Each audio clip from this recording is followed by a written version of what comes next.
Welcome back, Front Porch Chronicles. I'm your host, Clinton Fauché. This is where we have raw stories, real struggle, resilience. Today we got a guy on. I've known him for a while. I'm glad he finally got on. It is Nate Ray. I'm sure you probably know him on Instagram as Snake the Nate MMA. Thank you so much, bro, for coming on. I appreciate it. I appreciate you having me, Yeah, bro. no Always doubt. love talking to you.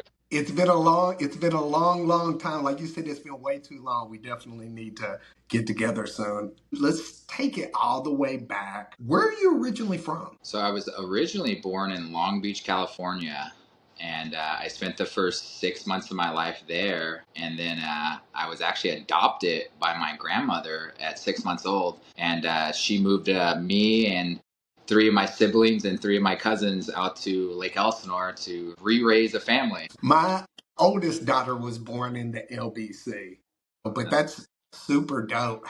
How did taking it back to speaking of your childhood, how would you describe growing up in your household? Lord of the Flies.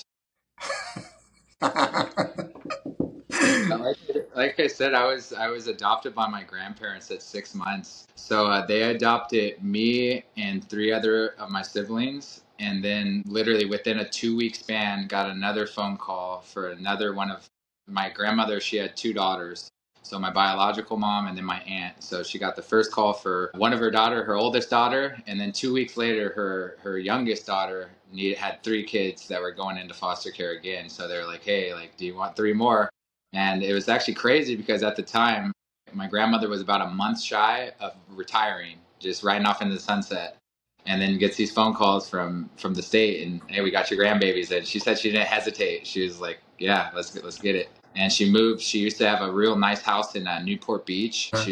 She adopted all of us. She bought some land and moved us all out to Lake Elsinore, and we were raised up in the hills of Elsinore. So it was I had a great upbringing, but I will say it was like my grandparents worked. They didn't retire. They went back to work, and they would be gone from like 3 a.m. till about 6 p.m. every day. So within that time gap from getting home from school, it was definitely like Lord of the Flies there. Savage. Let Yeah, I me wouldn't ask you have it this. any other way. Are you cool with your biological parents now, or how did that? So, my biological dad, unfortunately, he passed when I was 6. I Oh, never really sorry. got to have a relationship with him, unfortunately. And then my biological mom, she was just caught up in the addict lifestyle. She had a real hard upbringing herself. I actually didn't learn about her upbringing until I was like almost 30. So, my whole life, I always thought she was just, some crazy addict, but she has a crazy, interesting story herself that pushed her toward, all addiction, all of it comes from somewhere. It's very rare that it's just a complete random thing. So, but yeah, I didn't really have much of a relationship with her. She was in and out of my life. Basically, she passed away about 2 years ago, Sorry to hear that, bro. June. But I in my it's really hard when I would say till about like age 11. I always wanted her to be in my life, and then I comprehended that she has this problem with drugs. I comprehended it from a young age. She's got this issue. This issue is what's stopping her from being a mom, and that's okay. Some of my other siblings didn't handle it quite the same. They kind of had a little vendetta towards her, and I always did my best to just let her. I always called her mom. I always treated her with respect. She actually she was homeless for a while out in Long Beach. She used to stay right next to the 405 freeway, and when I would go out there, I'd always like go and try to track her down, and try to on her birthday or any holiday or something, go and try to see my mom. But we had the best relationship we could have had given the circumstances, and I hold nothing but love in my heart for that lady, for sure. Man, that's powerful. Two things that you said that resonated. Number one is the emotional uh, uh, intelligence of you to know that it wasn't you. We all go through things. A lot of people, and it drives me insane when people talk about, addictions. And there's not just addictions. I think everybody has per se addictions, whether it be working out, whether it be eating, whether it be whatever. And I think you hit the nail on the head. Is it's something from that. People don't just wake up and want to overeat, undereat. People Yeah. don't just wait to do all of those things. It's one of those things that they're running from something. And until somebody chooses to fully heal, and some people never do, and that's okay. One of the biggest things that I've learned is like you is to let go. My dad, very similar, alcoholic, was very abusive, all of those things. And people ask me, do you? And I'm like, I don't hold any ill will, because if I did, it would only hinder me from evolving. And for a 100%. long time, I wondered why my dad didn't choose to do what I did, and that's break the generational curses. But then I learned it wasn't me. He probably, and I'm sure he did the best that he could within his situation.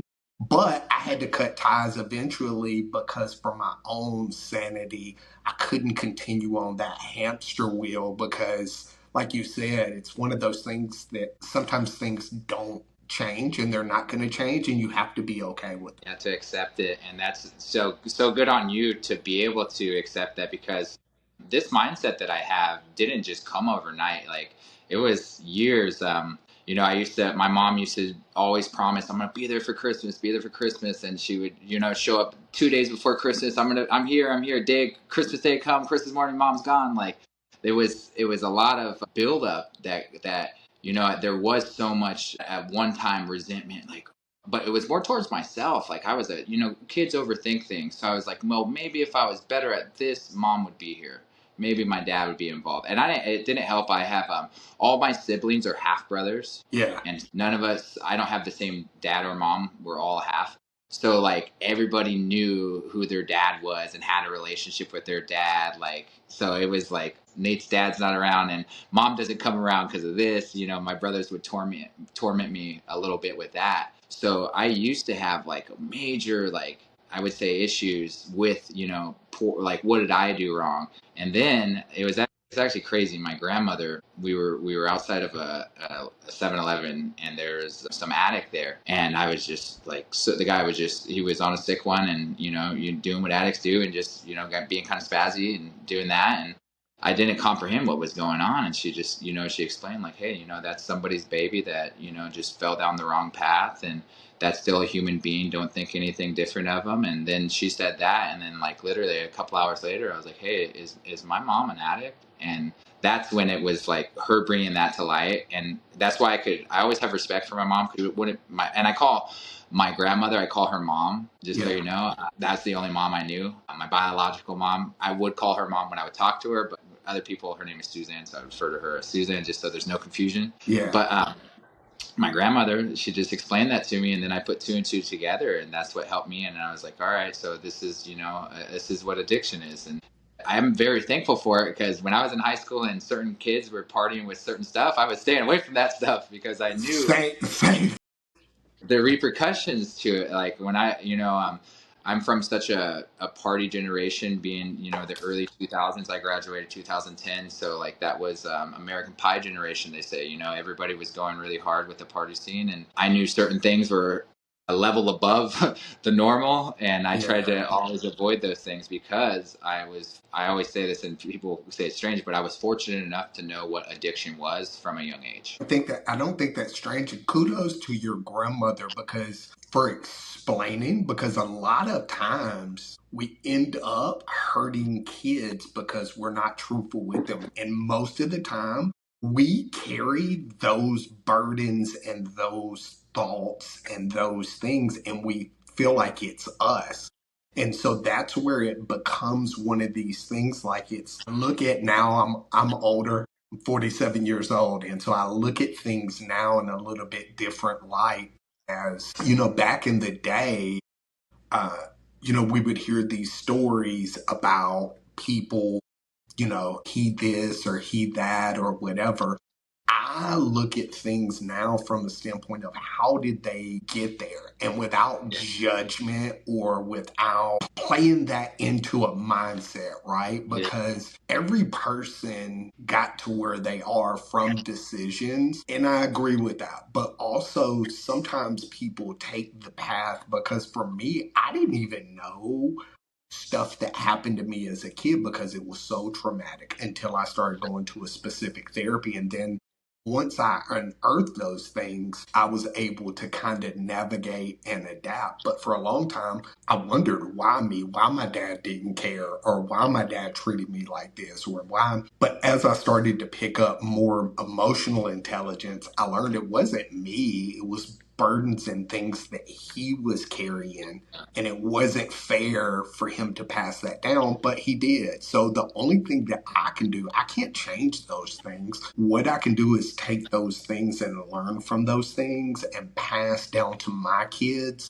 all of those things that I wanted, needed, and give those things to them so that hopefully that generation that they're in, they pass that down and kind of go from there. Let me ask you a question. Is there a memory from those early years that really sticks with you still today? For me, always from those early days, I would say that that conversation and that like epiphany that I had, like realizing like, all right, you know, Suzanne's got this addiction. She has this issue. That's why she's not coming around. And I think that was a big, like, pivotal moment of my own young life, like understanding like, all right.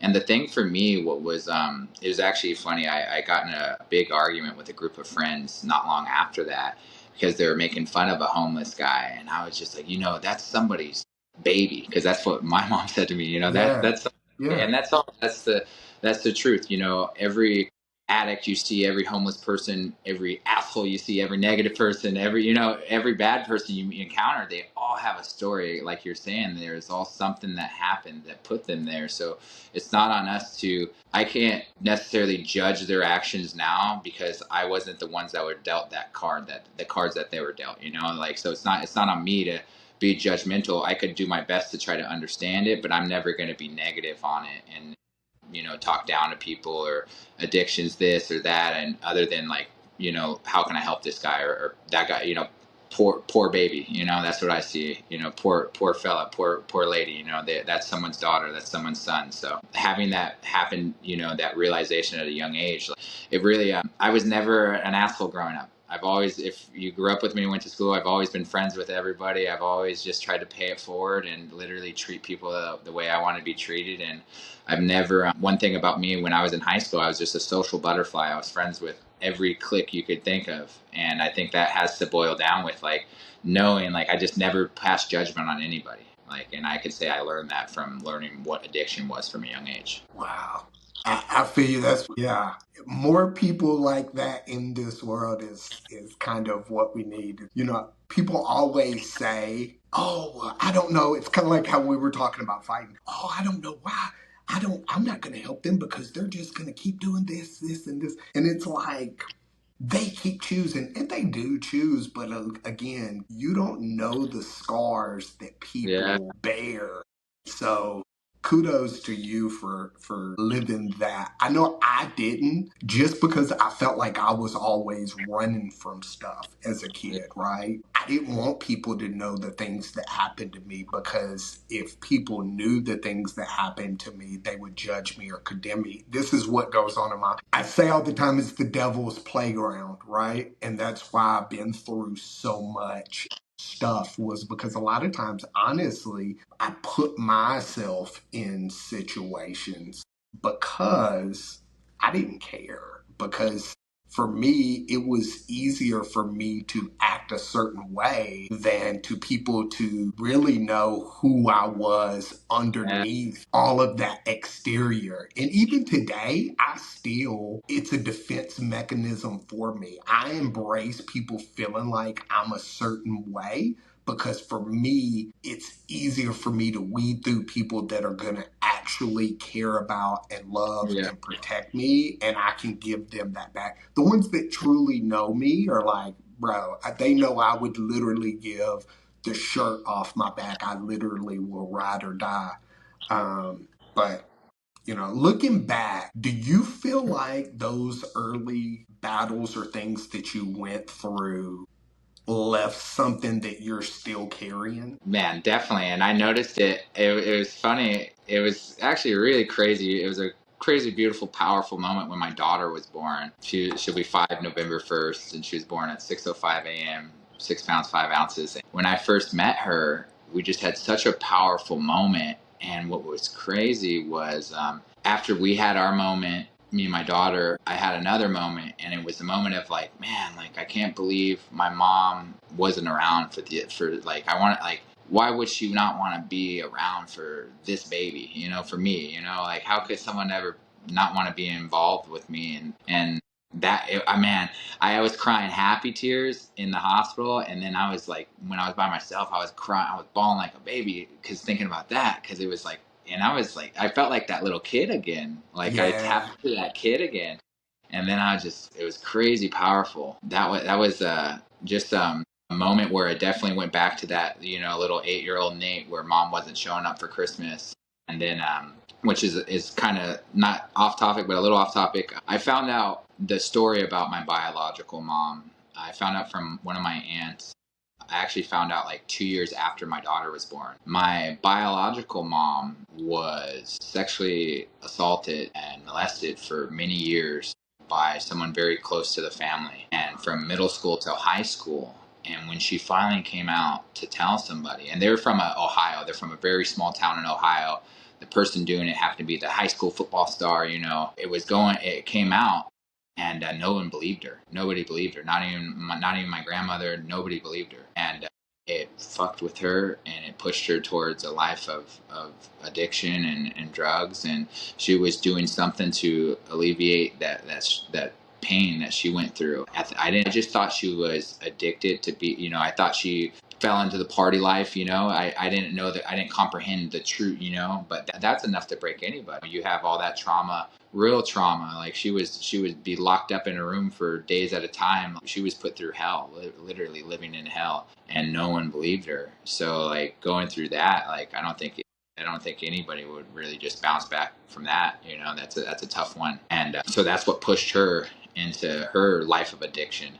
And that's when I found that out. It made me, it was really messed up. It brought a weird sense of peace to understand, like, all right, this is the reason why, because I always questioned that. But then it also, like, it really hurt me to, like, and I called my biological mom as soon as I found out. And I didn't say anything to her that I knew or anything. I just called her, and the first things, and I didn't talk to her for a good minute at that time. And the first things out of my mouth was just like, "Hey, Mama Bear, like I love you. I love you to death, and I'm so thankful that you gave birth to me." And unfortunately, I only had 2 more conversations with her after finding out. But each time I talked to her, I made sure I let her know how thankful I was, because that lady could have gotten an abortion. She could have done a lot of things, but I'm here for a reason, and I'm here because she let me be here, and she didn't do anything drastic. And lady was a strong woman in her own rights that went through a lot, and I'm thankful for that. Man, whew. Yeah, it's a lot of people don't understand. I was sexually assaulted as a kid, and I didn't know. But once I went to therapy, my addiction wasn't drugs or alcohol or any of those things, because like you said, I knew that those were things that sent me down a certain path. My dad was an alcoholic, my mom was a pillhead. I knew what both of those paths did. But for me, I had this unhealed wound of abandonment. I had this unhealed wound of being sexually assaulted and never telling anybody for the fear of, same thing like your mom. I knew that people at that time wouldn't believe me because I was a kid that was hyper. I was ADHD. I was never diagnosed ADHD, but like I was hyper. I was, a boy. But, today we say everybody's ADHD or whatever. I was just a boy, like I like to. But I was mischievous. And so I never thought anybody would believe me. And so I learned to pull these things into the back of my brain and not even realize. But once I went to therapy, my therapist sat down, and this was like the lighting moment for me. She was like, "Well, does it make sense?" And I'm like, "Well, does what make sense?" And I slept with God only knows how many women. And for me, that was my way. I was taught at an early age to be over sexualized because I was sexually assaulted, on top of holding in all that guilt and resentment and whatever. And so she said, well, does it make sense? And I'm like, well, does what make sense? She was like, you've slept with all these women. You got, at least 5 kids by 3 different women. You're a fighter. You do all of these things. You were subconsciously trying to prove your masculinity through what we deem as masculine things. And so for your mom, I can only imagine her having the courage to come out and say it at a younger age, but then to be rejected and feel like that she was less than. My heart goes out knowing that she had to go through that, because I know, number one, what it is to go through it, but number two is to feel that rejection of people not believing. So especially your own parents, your saving grace, your protectors and everything. They'd be, I don't know how that couldn't break anybody, given through like the hell that she went through. And it wasn't just, one time, it was years. This happened for a total of 7 years.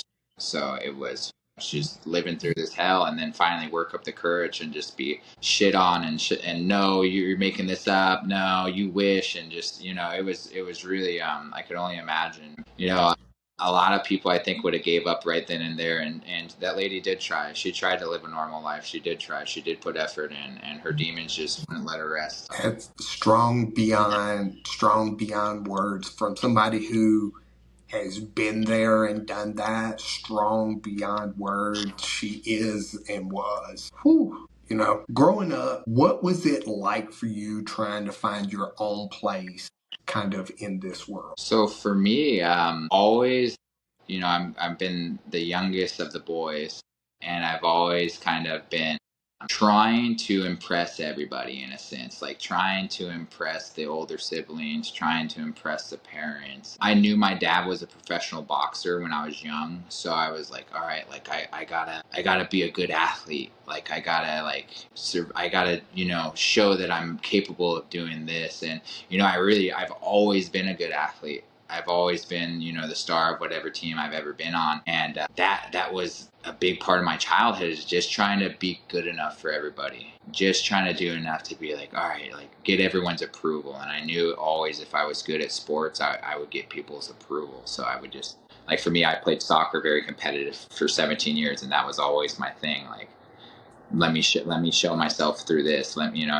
that was where I started making my friends, and that is how I got recognition from people, by being good at that sport. So that's some childhood stuff for sure. I've always just wanted to impress people, and for me, like I said, I was always impressed by my professional boxer dad. So that's the shoes I've been trying to fill, I guess you could say. Wow. Yeah, that you can see that similar for me. That was kind of my thing, was for years and years I felt like, and it's almost like a drug within itself for me, was I've won world championships, I've won Pan Ams, I've won these things. And I was, in my heart and in my mind, I was trying to be good enough, but I was never gonna be good enough in my mind.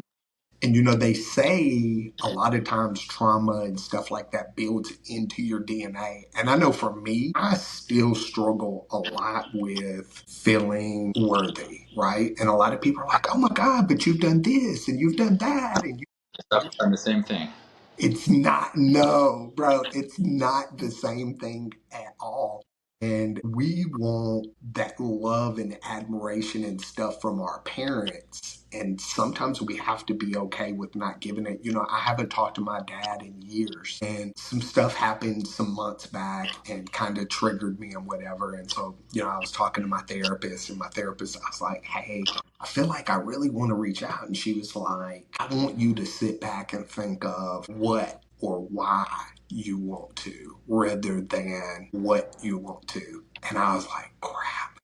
And it was me being triggered, and that kid coming out and saying, hey, please, please be my dad. But I had to sever kind of that tie. So it's something I have to sever over and over and over again, because I have to understand that nothing I ever do is going to change the next person.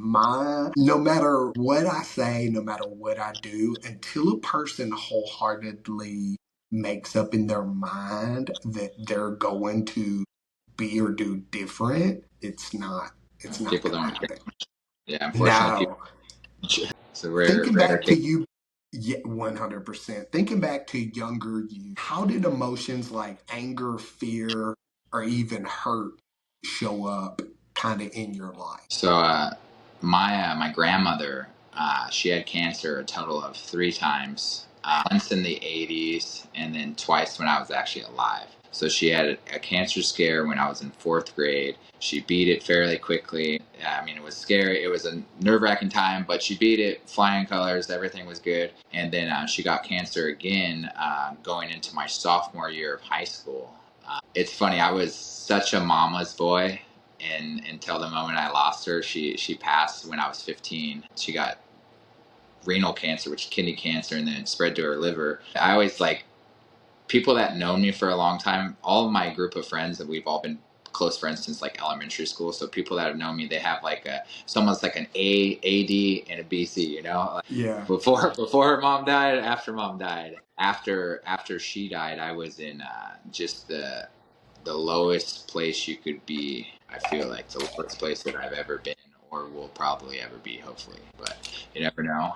That was the saving grace for me that saved me, because I always call them the dark ages. I had 4 years from 15 to 19 before I found the martial arts and got into that. But I was 4 years of just in such a battle, and I wouldn't say I was suicidal, because my mom would kick my ass if I killed myself. But Yeah. I was like doing things that were that a lot of high risk. I was riding motorcycles, just getting into fist fights, hanging out with the wrong people at times, involving myself in situations that I had no part of being in, and angry. That was the main thing. I was just an angry, angry human. Why did the world take my mom? Why did the world give me these cards? Why me? Why me? Why me? And it's a very cliche story, and I've told it before, but I love always to share it. So my mom, one of her favorite things to do was wake up and go to the back porch, not the front porch. She'd go to the back porch and drink her coffee and read her book in the morning and watch the sunrise. That's what she would do pretty much every Saturday and Sunday. And one day I'm just pissed off at 4 in the morning, and I go on my back porch. I didn't even comprehend that sun was about to rise, and I'm just pissed off. And the sun started rising, and I swear I watched a flower start blooming, and birds are chirping, squirrels are coming out. There was just so much life that was going on that was leaving me behind, because I was so angry, because I was so hurt. And I'm not kidding. At that moment, I had like a major epiphany, and I realized I was like, I am getting left behind with this sadness, with this depression, with this anger. Like, I am simply getting left behind, and that's not the life my mom would want me to live. So from that moment, it was for me like, I was very fortunate to have a fucking powerful moment like that, and just be like, all right, I'm done with this. Like, I am not going to be this angry person. I'm not, my mom didn't raise me to be this way. And I got a lot out of the situations that I was in. I stopped hanging out with the certain crowd I was running with, and I stopped not valuing my life. And right around the same moment is right when I found Jiu-Jitsu. And Gracie Baja, Lake Elsinore, when I was going in there, they didn't comprehend, like, I was such a broken kid. Hector Tapia. Yeah. I was in there, and he was such a saving grace for me, because he would just be cool. He was just cool to me, and he would just talk to me after training, and gave me time of day, and eventually gave me a compliment here and there, and I was just like through the roof about it. And they didn't know what broken kid just walked into their gym, and nor did I want them to know. Like, You're running. You're I was like, I running. don't want anybody to know. I would leave there crying every day. I would show up there crying most days. Like, I was just such an emotional wreck from losing my mom, and not, just trauma, just all the trauma Life. of life, you know? And jujitsu, one of the things that fell in love with was like, I didn't have time to be sad. I had no time, because I'll never forget the first sweep I learned, first technique was a scissor sweep. Hector goes, I don't normally let people spar after class. You got to be 3 stripes, but I'll roll with you. And then he goes, I'm going to scissor sweep you, and I'm going to do it at will. And I didn't believe him, because I'm the cocky, good athlete, And he went there, and he scissor swept me, like, I think it was like 27 times. And I was just like smiling after each one. And this is a kid that for 4 years I've just been angry. Like, I've just been angry. Only time I'm smiling is a fake smile when I'm fucking intoxicated, you know? So like, that was, I don't know, it was such a natural high for me, and it was better than anything that I felt for a long time. It's a lot of people say it, but I will say, like, martial arts, especially jiu-jitsu, it was like my saving grace and what helped me deal with my major issues at the time, and still to this day it helps me, you know. Still to I refer to I'm it the as my exact same. I'm the exact same. I close my eyes like yeah. when I train. And so like a lot of people are like, oh, when you go through so much like I've been through, and you've been through so much chaos and so much trauma and so much whatever, for me, bro, this sounds really crazy, but for me, getting potentially choked out, or potentially whatever, that to me is something. That is a calm and peaceful place for me. And that sounds absurd, but it is quite honestly the truth. You know, you said something, you stepped into jujitsu. When did MMA come from or blossom from you starting to train jujitsu? So right around the same time, like, I was already a big UFC fan. I was the era of Chuck Liddell and Tito Ortiz back in like 2005, 2004. Like, I got into it now, I guess, fairly a long time ago. You know, now I'm definitely not what the kids are calling a casual. I've been into it. I've been into it for a long time. So when I found jujitsu, they started doing Muay Thai like at the gym about like 2 or 3 months after I started doing jujitsu. And then I was like, all right, let's put these two together. And then that's when I started blossoming. Like, all right, like, I want to do MMA. Like, this is something I think I could thrive at, and I love. And it was the same thing for me. Like, it was weird. Like, when I'm getting beat up and manhandled, I was a kid going in there. I used to call it the 200-pound club because I was 160 pounds, 6'4", little Q-tip looking guy. And I just get ragdoll in there, and I loved every minute of it. And it was calming. The chaos was calming for me. Like, it was just a weird. So I could kind of relate to you in that sense. Like, it's just and still to this day, like, I find peace in the chaos. Like, it's something that I love. So back to your question, it was funny. So I started training both of them pretty much around the same time, Muay Thai and Jiu-Jitsu. And then I came to the conclusion, I was like, Muay Thai is easier to learn than Jiu-Jitsu. I need to like buckle down in my Jiu-Jitsu because I felt like I wasn't developing quite the same as if I was focusing on one sole thing. Yeah. So I've done Muay Thai just as long as I've been doing Jiu-Jitsu, but I would just be like doing pad work, like stuff like that. Like, Jiu-Jitsu has always been the main focus. But yeah, I would say it was 3 months into Jiu-Jitsu when I was like, all right, MMA is the where I want to be. And then I was very fortunate. I got to train at headquarters, at Gracie Baja headquarters, and there's a few really great MMA legends that are already training there. And I got to, Very, yeah, yeah, the very level, good the group. level. Yeah, the level. Some UFC champions, even. So I went over there, and seeing, like, I was like, it was, I could say, like, Rafael, like, definitely motivated me in a lot of ways, because I'd be like, man, this guy still puts the gi on, still putting the gi on, still training. Like, I had a good conversation with him, and I was like, man, I want to get into MMA. Like, I want to do it. And he goes, brother, go do it. You could grapple. Go do it. And I was like, you know what? Like, He's the most humble, honest guy that I know, and hence why him and Philippe De La Monica are good friends, and yeah, it's because sleep's they're awesome. cut from the same cloth, and I've been very fortunate and blessed to have them as friends slash brothers, because they're two really, really stand up guys. Yeah, Philippe's incredible, man.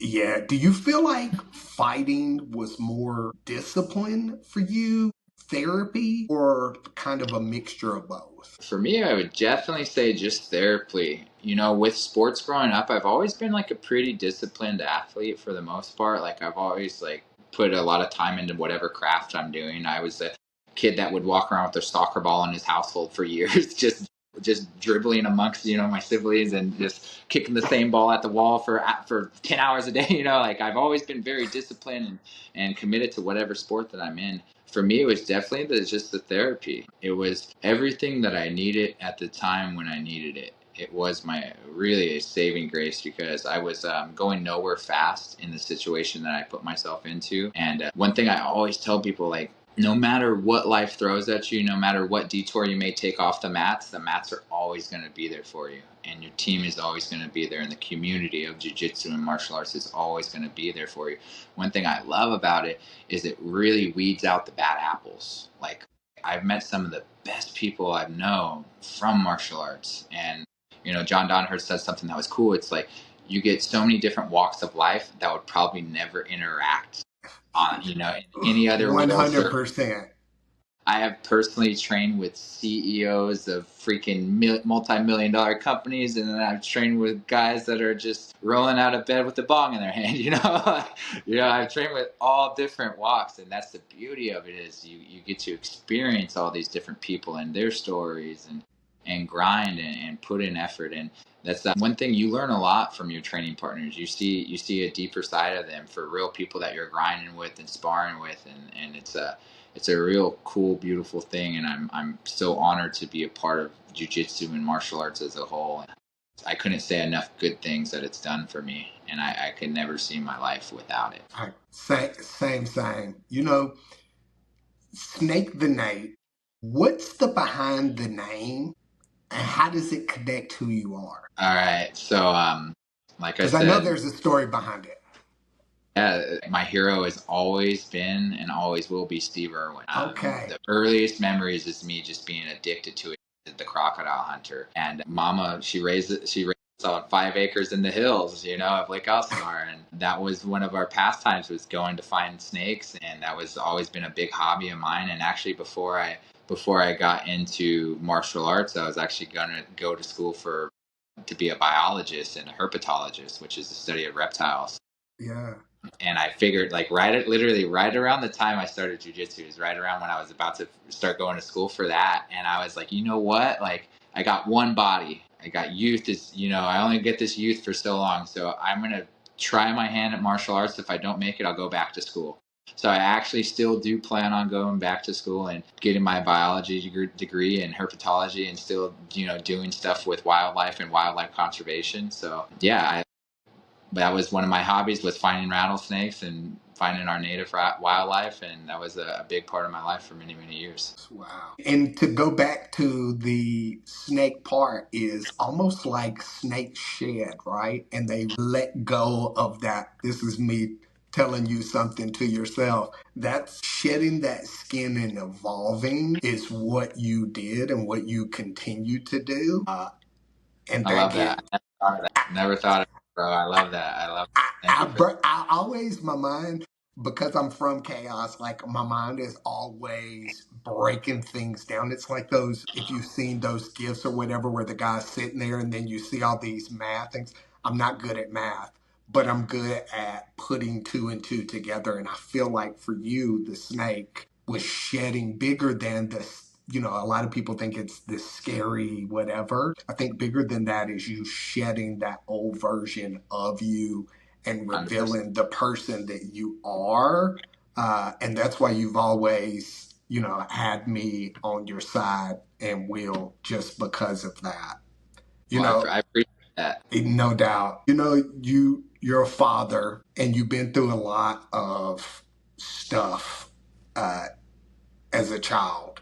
How was it holding your child's hand for the first time, and how did that change your life? Man, so it was a very, very most powerful moment I've ever had in my life. So my daughter, they're in mama's belly, and they're pregnant. You're talking to them, and they hear your voice and all this stuff. So we had an emergency C-section, and while her mom was getting put back together, we got put in a separate room for the measurements and make sure she's healthy and everything. And I'm sitting in the corner, and my pediatrician's there doing everything, and I'm bawling my eyes out, and she's screaming her head off. And then the doctor's like, "Hey, like, come meet your daughter." And I go up and I go to her ear, and I go, "Hey baby, it's your dad." And she literally stopped crying, grabs my finger, and lets out a little smile. And the doctor's looking at me, he goes, "Wow, that's something you don't see every day. You got something special right here." And I'm just crying. I'm a wreck. I'm like, "I know I do." And that was such a crazy way to, and Let this be known, I didn't want to have kids. She was not planned. It was not, I loved kids. I taught kids jujitsu for years. I love them. Love them. Got plenty of nieces and nephews. Love all you guys. But it was not, I never wanted them. And from the moment I met her, now I want more. But it was such a powerful moment that we had. And it's a primal moment. It gave me like the kid that I never, no matter how happy I've been, I've always like, death is, it's coming for us. It's inevitable. I don't want to die, but I was like, it's going to happen. Now I'm walking on eggshells. now I'm not even speeding in my car. Like now I've never wanted to be more alive in my life than when I first met my daughter, because now it gave me a lot of purpose and, a lot of fulfillment of just when my mom passed. I think she left a very big hole in my heart, and that void will never be filled. But my daughter did something else for my heart, and Ooh. it was incredible. Just the amount of love you could have for, technically you don't even know him, and I'll die for her. Say, At that moment, if I had to die for my daughter, I'd have done it 10,000 times. So I'm the proudest dad on the planet, and I'm getting ready for my second one. I'm having a son. He'll be born in end of November. So I'm very excited. hopefully beginning in November. My birthday is November 4th, so Oh, hopefully my by then. daughter. Really? Scorpio babies. Yeah. Let me ask you, you said something that really made me think about you not wanting to have kids beforehand. I've got a friend of mine kind of similar to the situation, as in he didn't per se want to have kids, but his was because he was terrified of passing down any of the stuff that happened to him. Do you think that that played a role in you not wanting to have kids originally? For sure. I think we live in such crazy times, and this world is insane, and the society's bar has been dropping so much. So not only did I not want, this is going to sound terrible, but my daughter won't know about my life until she's old enough to understand it. Like, she won't know about the hardship and the certain people that were involved in my life until the timing's right. So in my mind, 28-year-old Nate, when he said he didn't want to have kids, I was like, I don't want any of my family to, like, I don't want her to know my history, or them. I don't want them to know my history. I don't want them to know my past. I don't want them to know the ugly people that have been in my life. I don't want them to be around the ugly people in the world. And then, it changed when I had my daughter, because now I realize, like, a part of my job as a parent is to do my best to make her a good citizen, a good human being, a good member of society.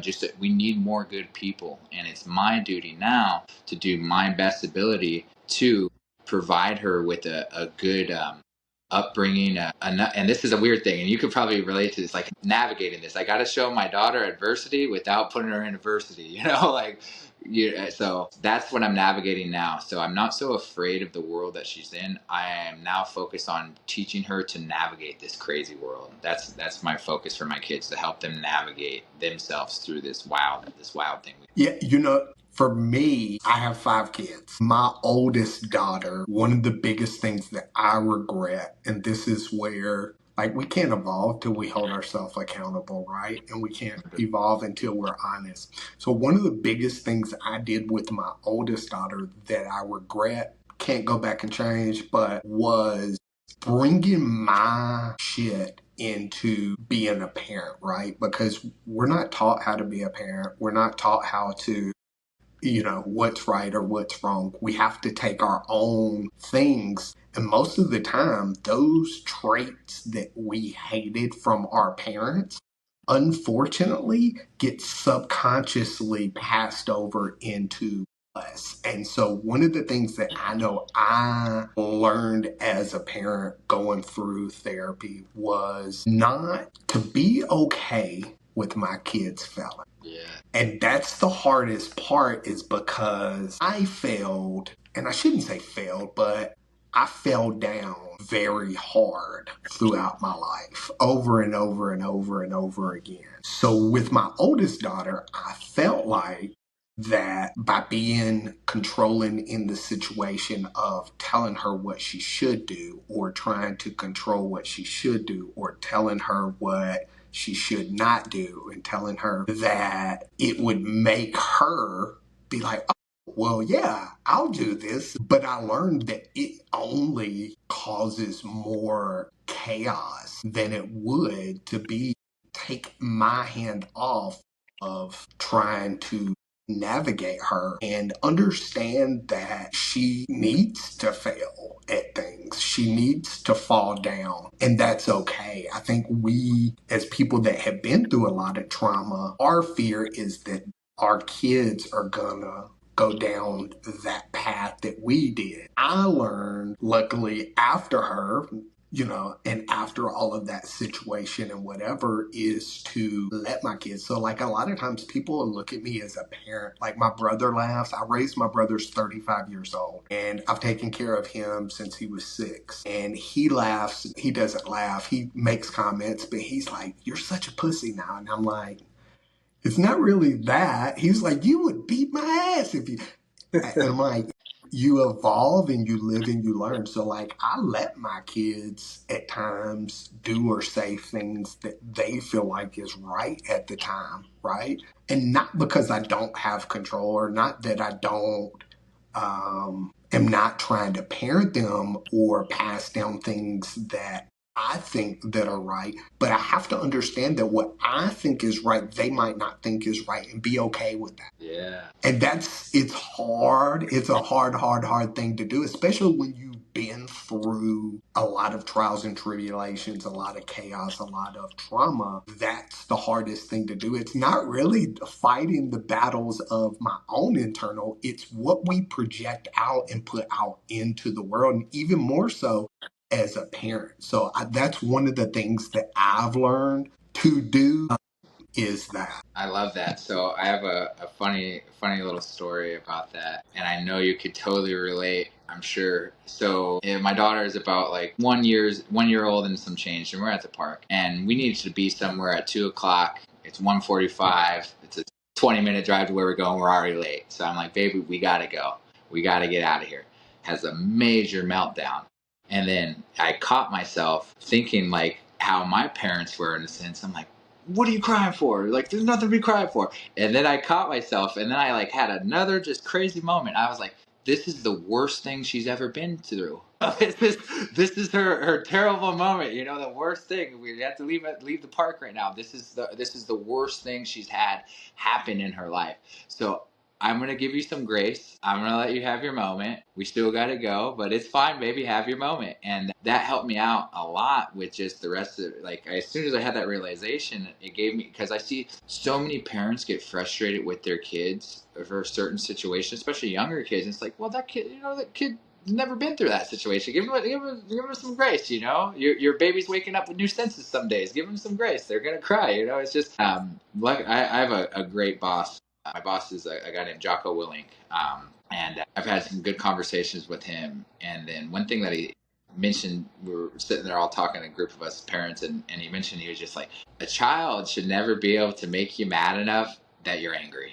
Because they're still figuring it out. They shouldn't. You should be in tune with yourself enough to not let certain things a kid's gonna do. A kid's gonna be a kid. Let the kid be a kid. Don't sit there, and that was one thing for that could kind of relate to what you're saying. For myself, like, I noticed, I was like, I gotta let her have her moment. I gotta let them fall. We gotta let them learn. I gotta let you play next to fire. If you get burnt, that's how you're gonna learn. Like, I can't.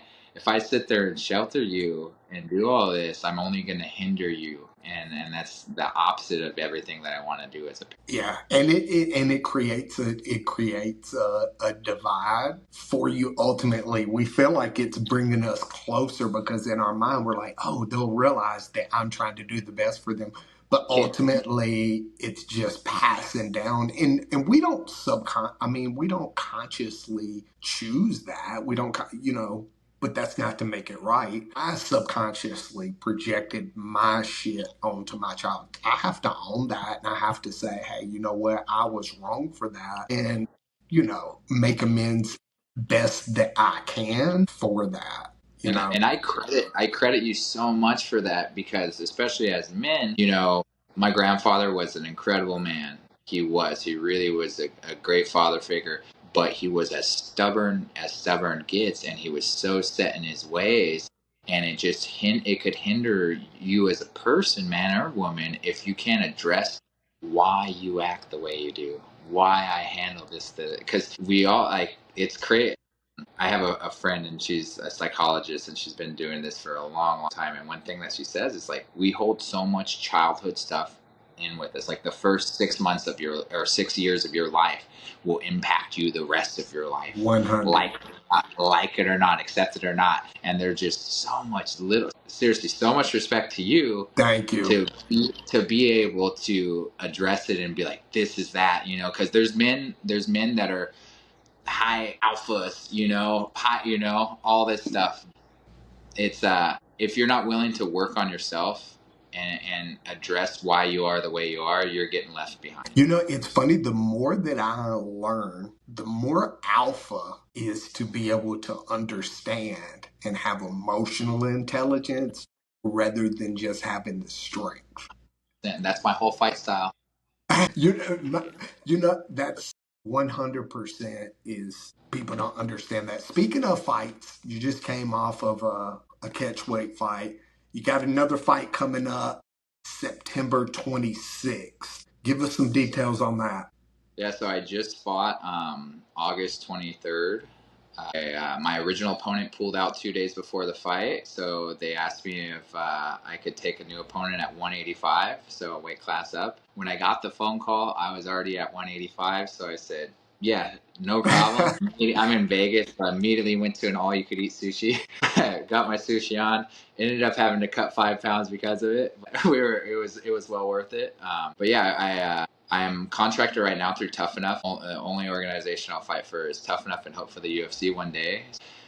I'm cool with the people there, and the CEO, Jamie, he let me know. He goes, hey, the athletic commission in Nevada is a little bit different than California. If you take any real damage, you will get at least a 60-day suspension. If you want to fight in your hometown of San Diego, you better go in there and don't take any damage and get done quickly. And by God's grace, I was able to go in there and showcase my jiu-jitsu and not take any damage. And I finished that fight in a little over a minute. So I got cleared. I only got suspended for 7 days, which is mandatory in Nevada. And we'll be fighting. I'm getting ready to fight again September 26th right here in San Diego at the Observatory in North Park. Sweet. Send me the link so I can get tickets. I'm definitely going to be down. I'm definitely going to come down there and rep for you.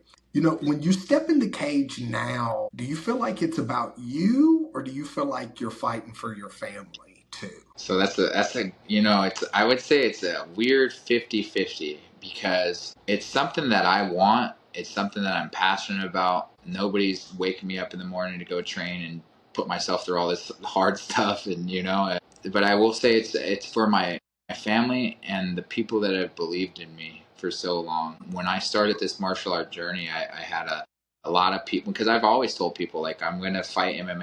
I even asked Hector Tapia when I first went to GB, I go, I want to do MMA. I want to do MMA. So I've had a lot of naysayers and a lot of people saying that I wouldn't get to where I'm at and be a full-time martial artist and doing this thing. But I've had a lot of people believe in me. So family, some of my closest friends. I definitely fight for my family. I fight for my children, and I definitely, in a selfish way, I definitely fight for myself. I want to prove myself right, and I want to break the stigma that most fighters fall into: brute force, alpha, aggression, anger. Like, I am not an angry fighter. I'll never fight angry. My style is calm, cool, and collected, and I'm a big dork. I don't look like the fighter, and I wanna let the nerdy kid that's a teenage kid that's going through a hard day, hardship and living a hard life. I want him to know that there's hope at the end of the tunnel if you focus on something and want it bad enough and put the time and the effort into it. You could do whatever you want, because I was the kid that was supposed to be on drugs and supposed to go to jail after certain hardship that I went through, and I was not supposed to be where I'm at by any means. I wasn't supposed to have a loving wife and a beautiful daughter and a beautiful son on the way.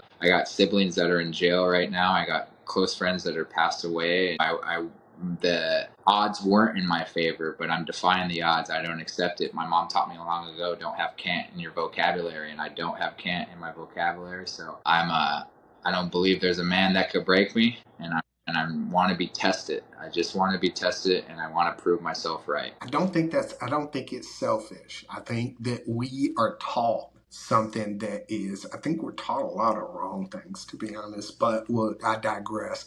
I think one of the things is that we're taught that it's selfish to fight or do things for ourselves. And I feel like for you, I feel like that kid that didn't feel heard, didn't feel seen, that wanted all of those things, I think it's okay to fight for him. It's okay.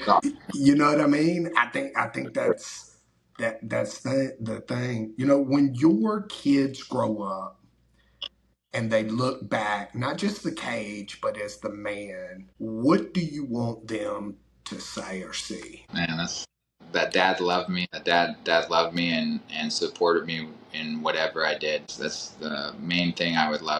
I would love for my kids to be able to look back and say that I always loved them and showed them unconditional love, because that's the real thing. There's love and then there's unconditional love, and I unconditionally love my kids regardless of whatever life throws at them, or whatever great, bad, negative, good, whatever. I'm always going to be there for them unconditionally. So I hope that's what they could relay the message later in life, is that dad loved us unconditionally. That's dope, bro.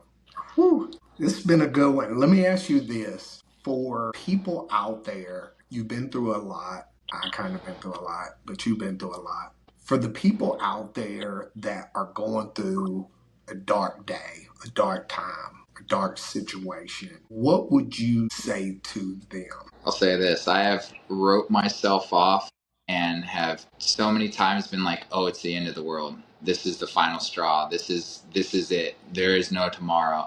And that's the beauty of life, is there is always a tomorrow.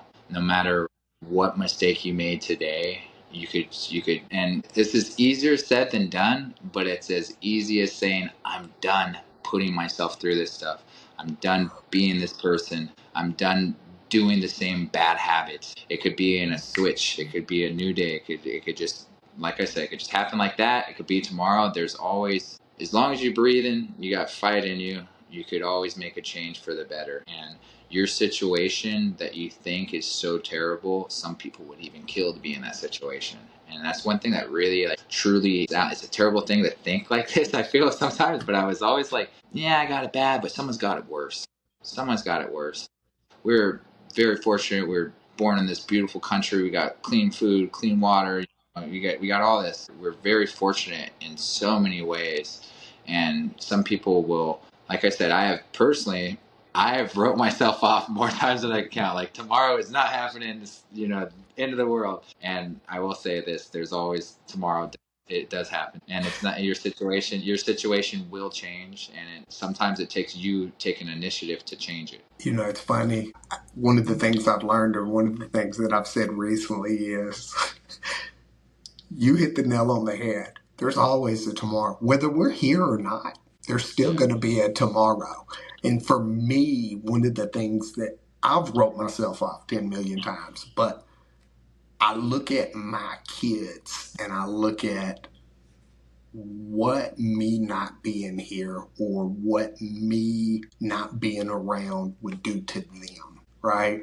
Because if I'm not here, not only does me not being here, that eventually my name will be forgotten. That just is what it is. But my legacy will always be passed down. I don't want my kids to carry the burdens that I created. Again, that's not fair to them. So even when I want to get up, and people all the time, people are like, oh, you're so motivational, you're so this. I'm really, most of the time, 99% of the time, if it was just me, I wouldn't per se care. That sounds horrible, but that's just being real. I get up, I push through, I go because I want my kids to, like you, feel loved unconditionally, to know that they don't have to buy my attention. They don't have to be or do or fit in a box for me to love them or to get attention. I'm going to be there regardless. And that's what I want to pass down to them rather than a lifelong bit of more trauma. Yeah, no, Yeah. couldn't agree more. You know, this episode wasn't about fights, but it was about fights. It was about a fight of life, of survival, and stepping into purpose. You shared a lot today that really could make me. I'm a fan of the person that you are. I'm going to always be a fan of the fighter, but the person that you are and the things that you've been through and choosing to be and do better is a very, very, very tough thing to do. So kudos to you and much respect to you for making that choice to not only do better for your family, but to do better for yourself. And that Nate, the kid, is smiling knowing that you're evolving and being the dad and the person that you are. Everybody go follow this man on his social media, Snake the Nate MMA. I will be there in San Diego on the 26th cheering for him. If you need anything this fight camp or anything, let me know, brother. I'm always here. I really appreciate you, and you know, you're you're always welcome on the front porch. Keep fighting the good fight, brother, and we appreciate you. Well, I appreciate you. I've always, my old roommate Aaron, the one who used to train at HQ a lot. We always talk about you, and we always like just love to see what you're doing with your life and with your podcast and everything that you do. Real estate, no matter what you're doing, you're just always killing. It's your inner, like you said earlier, 99% of the time, not in the mood to do it, not want to, motivations. That's discipline and that's love for your family. So I could appreciate that and respect you. I got so much love and respect for you, brother. So thank you for the platform. Yes, we'll have you in San Diego. I'm gonna get you VIP'd out, so don't worry about that. I'm down like Leroy Brown. I will be there, brother. And if you or your family ever need me, I'm always here. Likewise, brother. I appreciate you more than you know. Appreciate you, Thank you. Bob.